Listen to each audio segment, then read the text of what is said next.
I'm Flint. I'm the head groundsman at the Wanderers. It's a really good job when you get things right. You can kind of sit back and admire what you've done. It really is a journey because you kind of, you start somewhere and ultimately the end point is you're trying to prepare something that will allow the players to play the best they can or express themselves, I suppose. Can you believe it?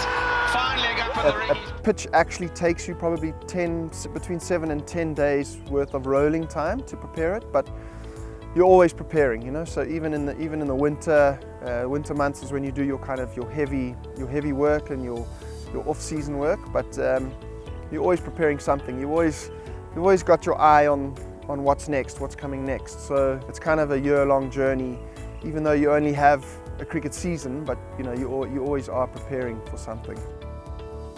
The stadium's got a very good drainage infrastructure, so anytime, even like now we're irrigating, in any of the water that gets sort of into the drainage system goes off into a reservoir at the back.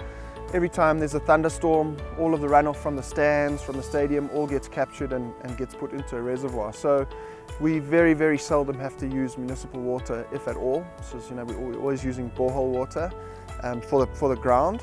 And then I know the stadium is looking into going sort of completely off-grid in terms of water and with solar panels. We've got kikuyu on the outfield, which is kind of your sort of bog standard grass up here.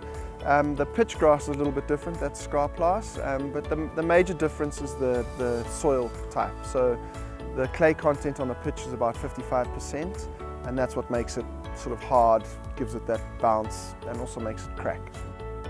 The ground staff plays a very, very important part in the organisation. I suppose I'm a bit biased, but I think everything always comes back to how good is the pitch and how good is the field, and that obviously translates directly to the staff. So I've got a good team that puts in the hours, they put in the effort. We've just added some more practice strips just to kind of give the guys more opportunities to come and practice out here where they're actually going to play the game. We relayed it in May and they'll be ready by the start of next season. You look at the size of the stadium and to think that it's only has maybe sort of 15 to 20 days where you could possibly fill it.